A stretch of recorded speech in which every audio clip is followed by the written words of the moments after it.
Es fing an mit einem Moment, den ich nicht erlauben sollte, einem Blick, das zu lange gedauert hat, einem Lächeln, das in einem Ort hing, wo es nicht gehörte. Ich suchte nicht nach Trouble, zumindest das habe ich mir selbst erzählt. Aber manchmal fragt Trouble nicht nach Verlass. Es geht rein, sieht dich in die Augen und versucht, dich zu verhalten. Mein Name ist Olivia Turner. Ich bin seit 8 Jahren verheiratet zu David. Er ist freundlich und abhängig. Trouble, the type of man every woman's parents hope she marry. We built a quiet life in Chicago, the kind with dinner at 7, movie nights on Fridays, and polite smiles at neighborhood gatherings. It wasn't perfect, but it was safe. Until Ethan came along. Ethan was the new marketing director at the firm where I worked. Confident, sharp, and charming in a way that made people lean closer when he spoke. The first time I met him, he extended his hand with that easy grin, and when our fingers touched, there was this electric jolt, the kind that wakes up something inside you that's been asleep for too long. I remember laughing it off, pretending it was nothing, but deep down, I knew it wasn't. For weeks, I told myself I was just being friendly, that the late-night brainstorming sessions and coffee runs meant nothing. But every time he brushed past me, or his hand accidentally touched mine when passing a file, my heart betrayed me. There was a tension in the air that neither of us wanted to name, yet both of us kept feeding. David, meanwhile, was distant. He'd been working longer hours, talking less, and smiling even less than that. Our conversations became routine check-ins about bills, groceries, or who was picking up the dry cleaning. The warmth that once wrapped around our home had faded into something cold, something predictable. And in that quiet space of neglect, Ethan's voice became the one I wanted to hear. One evening, after a long day at work, Ethan offered me a ride home. It was raining, the kind of storm that makes the whole city hum with thunder. I hesitated.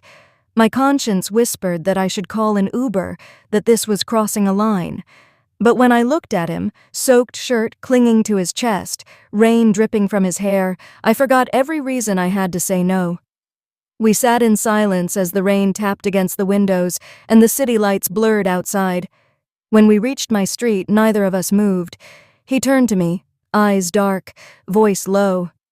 "You know, this isn't just friendship, right?" I could have denied it. I should have.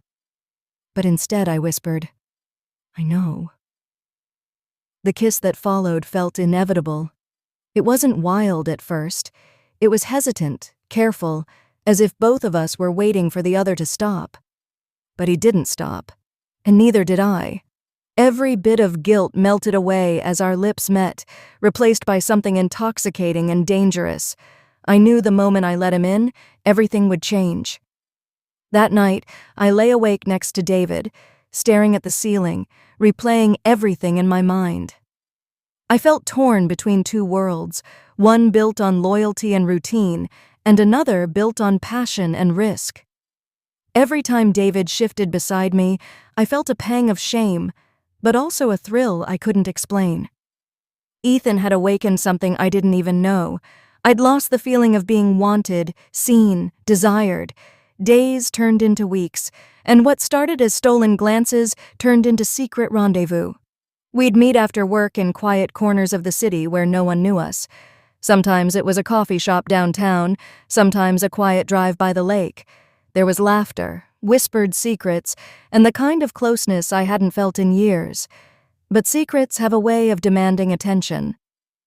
One night, as I was getting ready for bed, David looked at me and said, "You've been different lately?" His voice wasn't angry, just tired. My heart froze. I wanted to deny it, to brush it off with some excuse, but the look in his eyes told me he already knew. "I'm just tired from work," I said, forcing a smile. But he didn't respond. He just nodded slowly, turned off the light, and lay down. The silence between us was deafening. The next day, I met Ethan at our usual spot, a quiet park bench tucked away behind a coffee shop. I told him David was suspicious. For the first time, Ethan looked uncertain. "Maybe we should stop," he said, eyes searching mine, but I couldn't imagine going back to the life I had before him. "I don't want to stop," I whispered, and we didn't, but love born in secrecy never lasts peacefully. One evening, as I was leaving the office, I saw David's car parked outside. He was waiting. My stomach twisted. When I got in, he didn't speak. He just handed me my phone. Screen opened to a text from Ethan. "Same place tonight?" The world seemed to tilt. I couldn't breathe. He didn't yell, didn't cry. He just looked at me with a kind of sadness I'd never seen before. "I just want to know why," he said quietly. I had no answer. In the days that followed, the house became emptier. David moved into the guest room. We barely spoke. Ethan tried to reach out, but I ignored him. The thrill had vanished, replaced by guilt and regret. I had chased something wild, something alive, but it came at a cost I wasn't ready to pay. Months later, after the dust settled, David and I decided to part ways. No shouting, no bitterness, just an understanding that what was broken couldn't be fixed. I moved into a small apartment across town where the silence was both painful and healing. Sometimes I think about Ethan, about that night in the car when everything changed. I wonder if he ever thinks of me or if I was just a passing story in his life. I don't hate him, and I don't hate myself. I've learned that love, temptation, and loneliness can blur lines faster than we realize. What started as a spark turned into a fire I couldn't control, and even though I walked through the flames and came out burned, part of me still remembers the heat, that dangerous, unforgettable warmth that made me feel alive again.